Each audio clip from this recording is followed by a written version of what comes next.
कुछ दिनों से सोनापुर गांव में मूसलाधार बारिश हो रही थी, जबकि ये फसलों की कटाई का समय था। पर कुछ दिन पहले सब कुछ ठीक था, फसलें पक्की हो चुकी थीं और सब किसान खुश थे। भाई, इस बार तो गांव में सबकी फसल बहुत अच्छी ही हुई है। लगता है इस बार मुनाफा भी अधिक ही होगा। हाँ मंगल भाई, बिल्कुल सच कह रहे हो तुम। लगता तो ऐसा ही है। मैंने भी सोच रखा है कि इस बार के मुनाफे से मैं अपने सारे कर्ज चुका दूंगा और अपने घर की मरम्मत भी करवा लूँगा। चलो भाई, घर चलते हैं, ऐसे भी अब बहुत देर हो चुकी है। लेकिन अचानक आसमान पर काले बादल छा गए, बिजली कड़की और जोरदार बारिश शुरू हो गई। बारिश रुकने का नाम नहीं ले रही थी। सारी फसलें बर्बाद हो गई, खेतों में सिर्फ पानी ही पानी रह गया। श्याम की भी सब फसल खराब हो गई। वो खेत के बीच खड़ा टूटे मन से बोला, हे भगवान, इस बार तो हमारी सारी उम्मीदें ही डूब गई। हमारी सारी की सारी फसलें खराब हो गई। अब मैं महाजन को क्या दूंगा? मेरे ऊपर कर्ज भी बहुत है। बर्बादी के बाद भी कर्ज तो कर्ज ही था। महाजन ने अपना हिसाब मांगा। श्याम, समय पूरा हुआ, अब जल्दी से कर्ज लौटा, वरना तेरी खेती वाली जमीन तो गई भैया। आपको तो सब पता ही है महाजन जी। आखिर आप भी तो गांव के ही रहने वाले हैं कि हमारी सारी फसल इस बरसात में बर्बाद हो गई है। अगर आप मुझे कुछ और समय दे देते तो मैं आपका सारा कर्ज जल्दी से जल्दी चुका देता। चल चल, बस 2 दिन का समय देता हूँ। अगर पैसे नहीं लौटाए तो जमीन भूल जाना। श्याम ने बहुत मिन्नतें की, पर महाजन नहीं माना। श्याम बेबस घर लौटा और अपनी पत्नी मीरा को सब बताया। उसकी आंखों में आंसू थे और दिल पर बोझ। 2 दिन बीत गए, पर पैसों का इंतजाम नहीं हुआ। मजबूरन श्याम को अपनी जमीन महाजन को देनी पड़ी। जमीन छीनने के बाद श्याम के पास सिर्फ एक ही रास्ता बचा, जंगल से लकड़ी काटकर बेचना। वो रोज लकड़ियां काटता और उन्हें बेचकर कुछ पैसे कमाता।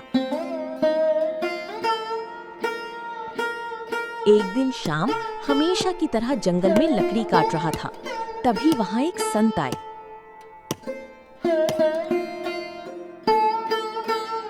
बेटा, मुझे बहुत भूख लगी है। तुम्हारे पास कुछ खाने को है क्या? बाबा, मेरे पास तो कुछ खाने के लिए है ही नहीं, लेकिन हाँ, मेरे पास कुछ पैसे हैं। मैं आपको वो दे देता हूँ। आप किसी ढाबे पे जाकर खाना खा लीजिएगा। श्याम के पास और पैसे नहीं थे, फिर भी उसने वो 5 रुपए संत को दे दिए। बेटा, तुमने अपने पास कुछ नहीं होते हुए भी मेरी मदद की। मैं तुम्हें एक राज बताता हूँ। इस जंगल में एक रहस्यमयी बाजार लगता है। मैं तुम्हें उसका रास्ता बता देता हूँ। तुम वहां से सामान खरीद कर बेच देना और अपना घर चलाना। इतना कहकर संत वहां से चले गए। श्याम भी घर चला गया, लेकिन संत की कही बातें उसके मन में घूमती रहीं। अगले दिन श्याम ने बिना किसी को कुछ बताए चुपचाप जंगल की ओर निकल गया। वो संत द्वारा बताए रास्ते को याद करते हुए रहस्यमयी बाजार ढूंढने लगा। काफी देर भटकने के बाद अचानक श्याम रुक गया। पेड़ों के बीच से एक चमकती हुई रोशनी और शोरगुल की आवाजें आ रही थीं। वो धीरे धीरे आगे बढ़ा और उसकी आंखें हैरानी से फैल गईं।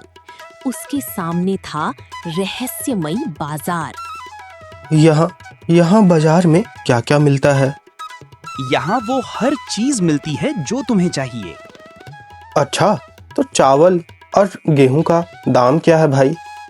तुम कोई भी अनाज लो, सब 1 रुपए का 50 किलो है। अरे वाह, सिर्फ 1 रुपए में 50 किलो चावल और 50 किलो गेहूं। आप मुझे जल्दी से 1-1 बोरी चावल और गेहूं दे दो। श्याम ने दुकानदार को पैसे दिए और जितना अनाज वो उठा पाया लेकर गांव की तरफ चल पड़ा। उसके चेहरे पर लंबे समय बाद उम्मीद और खुशी झलक रही थी। श्याम घर पहुंचा। उसकी पत्नी मीरा हैरानी से देखती है। ये अनाज कहाँ से आया जी? हमारे पास तो पैसे भी नहीं थे, फिर इतना सारा अनाज आपको किसने दे दिया? सुनो, लेकिन किसी को बताना मत कि जंगल में एक बहुत बड़ा रहस्यमयी बाजार है, जहाँ पर सस्ते दामों में सारे राशन के सामान मिलते हैं। सच? ये तो बहुत सारा अनाज है। एक काम करो, कुछ आप इसे दुकान पर बेच दो तो थोड़े पैसे भी मिल जाएंगे। उन पैसों से हमारे खर्चे भी निकल जाएंगे और हम अपनी जमीन वो वापस ले लेंगे।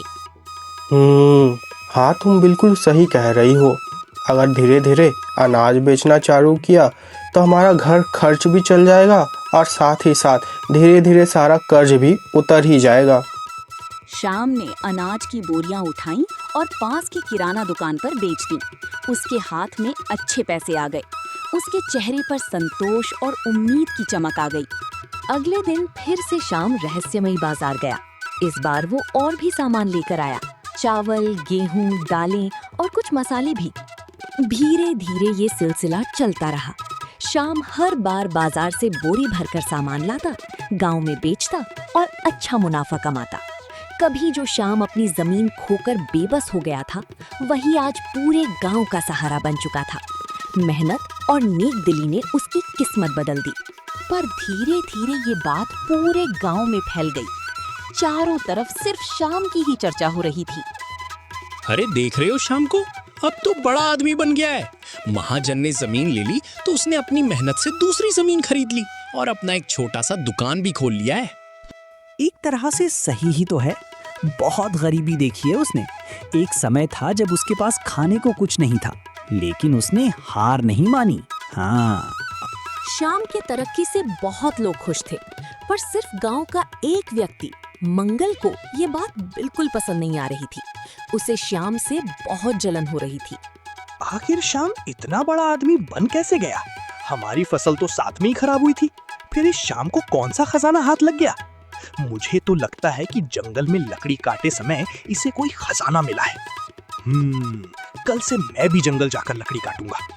मंगल अगले सुबह सूरज निकलते ही जंगल जाके लकड़ी काटने लग जाता है। वो लकड़ी काट ही रहा होता है कि वही संत फिर से वहाँ आते हैं। मंगल संत को देखकर कहता है, आप कौन हो और यहाँ क्या कर रहे हो? क्या आपको जंगल के खजाने के बारे में पता है? नहीं बेटा, मैं तो बस यहाँ से जा रहा था तो तुम्हें देखकर यहाँ आ गया। मुझे भूख लगी है। क्या तुम्हारे पास कुछ खाने को है? मुझे बहुत भूख लगी है। लो भाई लो, गांव बसा नहीं, लुटेरे पहले ही आ गए। अरे कुछ खाना है तो पैसे कमाओ, कोई काम ढूंढो। ये क्या मुंह उठा के किसी से भी मांगने लगते हैं? अरे जाइए जाइए। अरे दुष्ट, मैं तो तुम्हारी सहायता करने आया था। मैं तुम्हें रहस्यमयी बाजार के बारे में बताने आया था, पर तू इस लायक नहीं कि मैं तेरी सहायता। वैसे भी जिसके लिए मैं आया था वो अब खुश है। अब मेरा और उस बाजार का जाने का समय हो चुका है। इतना कहकर संत गुस्से में वहाँ से चले जाते हैं और बेचारा मंगल अपने किए पर बहुत पछताता है। और दूसरी तरफ श्याम उस संत और भगवान को धन्यवाद करके आराम से अपनी पत्नी के साथ रहता है। हमें कभी भी किसी से जलना नहीं चाहिए और ना ही किसी का फायदा उठाना चाहिए।